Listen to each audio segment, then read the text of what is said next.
السلام علیکم۔ آج ایک موسٹ امپورٹنٹ لیکچر ہے جس کا عنوان ہے ساختیات یعنی اسٹرکچرلزم۔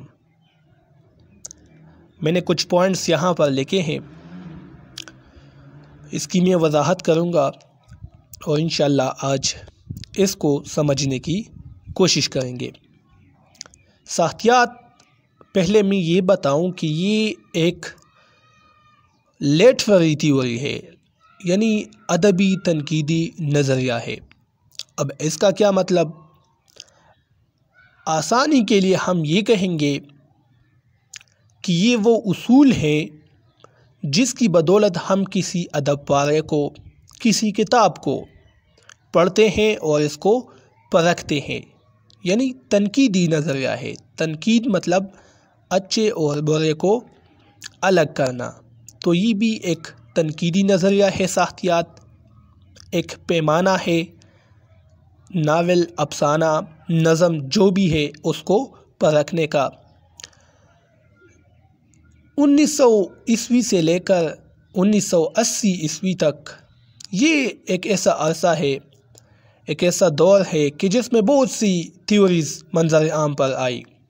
ساختیات، پس ساختیات، فارملزم یعنی روسی حیت پسندی، نیو کرٹیسزم، مارکسزم، فیمنزم، یہ تمام تنقیدی نظریات، لٹریری تھیوریز رائج ہو چکی ہے، جس کی وجہ سے یہ تمام آپس میں مکس اپ ہو چکی ہے اور ایک عام قاری کے لیے اس کو سمجھنا مشکل ہو جاتا ہے۔ تو ساختیات کی طرف آتے ہیں۔ ساختیات اس کے بانی ہے فرڈیننڈ ڈی ساشور۔ فرڈیننڈ ڈی ساشور، جس کو اردو میں ہم سوسیئر کہتے ہیں، یہ اس کا سرحیل ہے۔ یہ اصطلاح سب سے پہلے فرڈیننڈ ڈی ساشور نے لنگوسٹک لسانیات میں استعمال کی۔ اس کے بعد ایک اور شخصیت تھے جس کا نام تھا رومن جیکبسن۔ انہوں نے اس کو فلسفی، انتھروپولوجی اور ادبی تنقیدی نظریات میں اس کو متعارف کرایا۔ پھر لیوی اسٹراس آ گئے، رولا بارتھ آ گئے، انہوں نے پھر اس کو سوشل لنگوسٹک میں بھی استعمال کیا، اور اسی طرح ساختیات کا استعمال مختلف شعبوں میں ہونے لگا، لیکن ہم اس کو ایک لٹریری تھیوری کے طور پر پڑھیں گے۔ فرڈیننڈ ڈی ساشور لنگوسٹک کے شعبے سے ان کا واسطہ تھا ایک یونیورسٹی میں۔ تو ایک لیکچر کے دوران انہوں نے کہا کہ زبان بالکل بھی ایسا نہیں ہے جس طرح ہم اس کو سمجھتے آئے ہیں، لہٰذا اس کو ری ایگزامن کرنے کی ضرورت ہے، دوبارہ سے اس کو دیکھنے اور سمجھنے کی ضرورت ہے۔ اس کی بنیاد پر پھر چند اصول مرتب ہوئے جس کو ہم مثالوں کے ذریعے سمجھیں گے۔ پہلا اصول ہے کہ لفظ اکیلا کچھ بھی نہیں ہے جب تک یہ پورے ایک ساخت میں نہ ڈل جائے۔ مثال میں نے نیچے دی ہے، اس کی بدولت اس کو سمجھیں گے۔ ساختیات کا اصول ہے کہ لفظ کے اکیلے کوئی اوقات نہیں جب تک یہ پورے ایک متن، پورے ایک ساخت میں، پورے ایک جملے میں نہ سمویا جائے۔ مثال کے طور پر ایک لفظ ہے بیٹ۔ کرکٹ کی اصطلاح میں ہم بیٹ استعمال کرتے ہیں جس سے ہم گیند کھیلتے ہیں، اور ایک لفظ بیٹ جو کہ ہم چمگادڑ کے لیے استعمال کرتے ہیں، چمگادڑ، اس کو انگریزی میں بیٹ کہتے ہیں۔ اب جب اکیلا یہ لفظ ہو تو پھر پڑھنے والا قاری کو اس کی سمجھ نہیں آئے گی کہ یہ اب کن معنوں میں استعمال ہوتا ہے، یہ کرکٹ والے بیٹ کے معنوں میں استعمال ہوتا ہے یا چمگادڑ کے معنوں میں۔ تو اکیلے اس کے کچھ معنی یہ کنفیوژن پیدا کرتی ہے ساختیات کے اصولوں کے مطابق، جب تک یہ پورے ساخت میں نہ ڈل جائے۔ تو دیکھیں یہ پورا ساخت ہے، پورا ایک جملہ ہے، اس میں یہ آ گیا دیکھیں کہ آئی ہیو بیٹ اینڈ بال۔ اب یہاں پتہ چلا کہ یہ اس بیٹ سے مراد کرکٹ والا بیٹ ہے، کیونکہ پورے سٹرکچر میں اب یہ آ گیا ہے، پورے ساخت پورے جملے میں آیا ہے، جملے میں بال کا لفظ بھی آیا ہے، تو اس بال کے لفظ کی وجہ سے ہمیں پتہ چلا کہ یہ تو کرکٹ والے بیٹ کی بات ہو رہی ہے، کیونکہ بال، بیٹ، وکٹ یہ تمام کرکٹ میں استعمال ہوتے ہیں، تو ایک لفظ کا دوسرے لفظ پر انحصار ہوتا ہے۔ امید ہے آپ لوگوں کو سمجھ آ رہی ہوگی کہ ایک لفظ کا دوسرے لفظ پر انحصار ہوتا ہے۔ اب بیٹ لفظ جب اکیلا تھا تو اس کے معنی سمجھ میں نہیں آ رہی تھی کہ اس سے کون سے معنی مراد لیے جائے، لیکن جب جملے میں استعمال ہوا، یہ لفظ ایک ساخت میں آیا تو اس کے ساتھ دوسرے الفاظ بھی آئے، بیٹ کا لفظ، بال کا لفظ بھی اس کے ساتھ آیا، تو پتہ ہمیں اس بال کے لفظ سے پتہ چلا کہ یہ بیٹ، کرکٹ والے بیٹ کی بات ہو رہی ہے۔ میں اس کو بہت آسان کر کے بتا رہا ہوں، امید ہے آپ لوگوں کو بھی سمجھ آ رہی ہوگی۔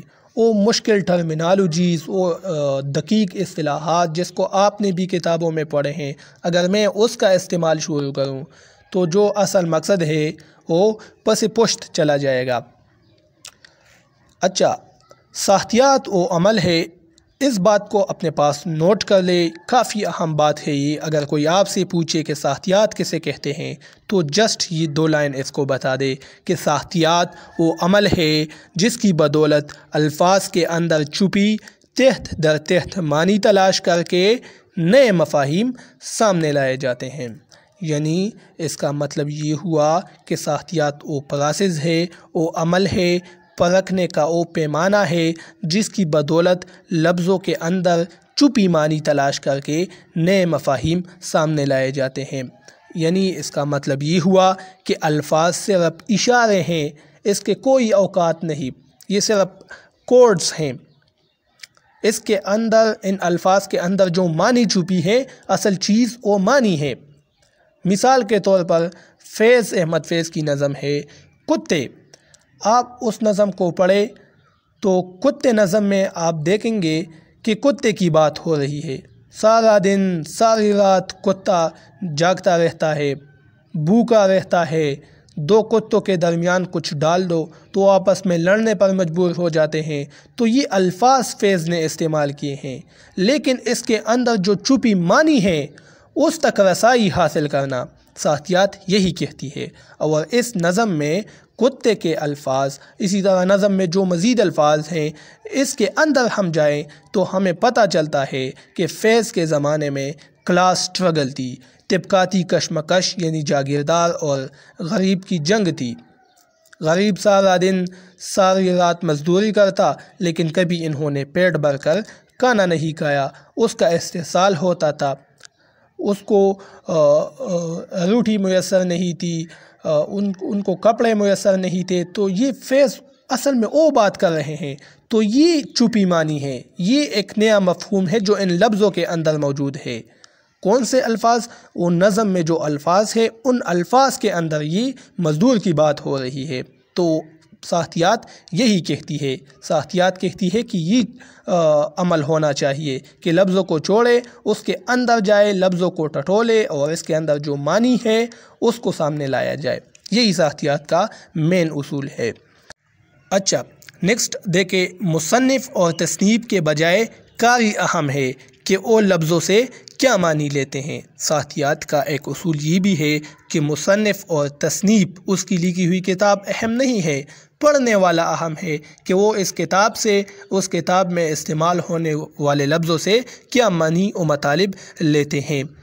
تو ساختیات قاری کو فوقیت دیتے ہیں مصنف اور اس کی تصنیف پر، کہ مصنف کو چھوڑے، اس کا بیک گراؤنڈ کیا تھا، جب وہ کوئی ناول یا افسانہ لکھ رہا تھا تو اس کا ارادہ کیا تھا، اس کا جو خارجی پس منظر تھا، اس کے سامنے کیا ہو رہا تھا، کیا حالات تھے، ہمیں اس سے کوئی سروکار نہیں، پڑھنے والے کو اس سے کوئی سروکار نہیں، ان کو لفظوں پر دھیان دینا چاہیے اور اس سے اپنے معنی اخذ کرنے چاہیے۔ تو یہ آج کی ویڈیو تھی، امید ہے آپ لوگوں کو ساختیات کے حوالے سے کچھ نہ کچھ سمجھ میں آ چکا ہوگا، اور اسی کے ساتھ مجھے اجازت دیجیے، اللہ حافظ۔